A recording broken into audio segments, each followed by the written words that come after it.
Next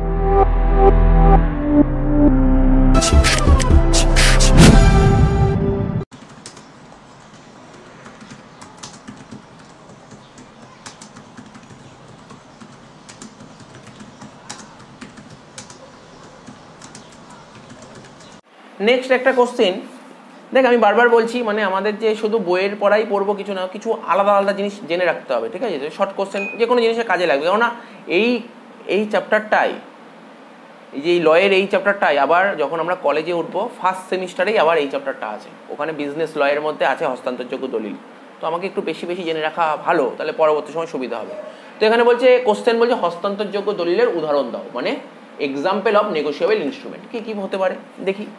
যেমন তুই বল, আচ্ছা বল, এতক্ষণ তো বললাম নেগোশিয়েবল ইনস্ট্রুমেন্টের নাম কি কি, মানে হস্তান্তরযোগ্য কয়েকটা হস্তান্তরযোগ্য দলিলের নাম বল না, এবার তো বললাম তো, চেক একটা, বিল অফ এক্সচেঞ্জ একটা, প্রমিসারি নোট একটা, এই তিনটে তো বলতেই পারিস, ঠিক আছে? তো এই তিনটে বলতেই পারিস, এই তিনটে নাম বলেছে। বলছে এছাড়াও আর কি কি বলছে, গভর্নমেন্ট প্রমিসারি নোট, ঠিক আছে, সরকারি মানে গভর্নমেন্ট, এ দেখ প্রমিসারি নোটের বাংলা কি বললো, প্রতিশ্রুতিপত্র, আবার এখানে বলছে হ্যান্ড নোট, দুটোই ঠিক, কোনোটাই ভুল নয়, ঠিক আছে? প্রমিসারি নোটকে কেউ হ্যান্ড নোটও বলতে পারে, আবার প্রতিশ্রুতিপত্রও বলতে পারে। এখানে বলছে গভর্নমেন্ট প্রমিসারি নোট, তুই বলছে সরকারি প্রতিশ্রুতিপত্র বা সরকারি হ্যান্ড নোট। ট্রেজারি বিল আমরা জানবো, দেখ কোনো তাড়াহুড়োর ব্যাপার নেই, ট্রেজারি বিল আমরা জানবো, আমরা পড়বোই বিজনেস স্টাডিসে ট্রেজারি বিল জিনিসটা কি, সব পড়বো, সমস্ত পড়বো ট্রেজারি বিল, ঠিক আছে? তারপর ডিভিডেন্ড ওয়ারেন্ট কিছুক্ষণ আগে বললাম, শেয়ার ওয়ারেন্ট, ঠিক আছে, বিআরআর ডিবেঞ্চার বললাম।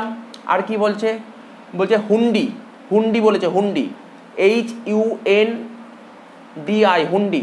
তারপর হচ্ছে তোর port trust or improvement trust debenture. Railway bond কিছুক্ষণ আগে বললাম, railway bond payable to BRR, railway bond payable to BRR. আর হচ্ছে সার্কুলার নোট। এই কটাই হচ্ছে তোমার হস্তান্তরযোগ্য দলিলের উদাহরণ। পরীক্ষায় তো তোকে এতগুলো লিখতে হবে না, তোকে হয়তো বললো তুমি একটা হস্তান্তরযোগ্য দলিলের উদাহরণ দাও, তো দিতে পারবি না একটা, যে কোনো একটা দিয়ে দিবি। আমি বললাম এতগুলো হয়। এবার বলছে বলো দেখি কোনগুলো হস্তান্তরযোগ্য দলিল নয়, ঠিক আছে? কিছুক্ষণ আগেই বলছিলাম হস্তান্তরযোগ্য দলিল নয় কোনগুলো, পোস্টাল অর্ডার বলেছিলাম, এ দেখ পোস্টাল অর্ডার বলেছিলাম, রেলওয়ে রিসিপ্ট বলেছিলাম, আর ডিপোজিট রিসিপ্ট বলেছিলাম, ঠিক আছে? তো তাহলে এখানে কি কি দিয়েছে দেখ, মানি অর্ডার দিয়েছে, একটা মানি অর্ডার, ঠিক আছে, মানি অর্ডার দিয়েছে, পোস্টাল অর্ডার দিয়েছে, ডক ওয়ারেন্ট দিয়েছে, ডিপোজিট রিসিপ্ট দিয়েছে, শেয়ার সার্টিফিকেট। এখানে দেখ কোনটা হস্তান্তরযোগ্য দলিল নয়, শেয়ার সার্টিফিকেট, আর কোনটা হস্তান্তরযোগ্য দলিল ওটা শেয়ার ওয়ারেন্ট, গুলিয়ে ফেলবি না, একটা শেয়ার সার্টিফিকেট আলাদা, ওয়ারেন্ট আলাদা, ঠিক আছে?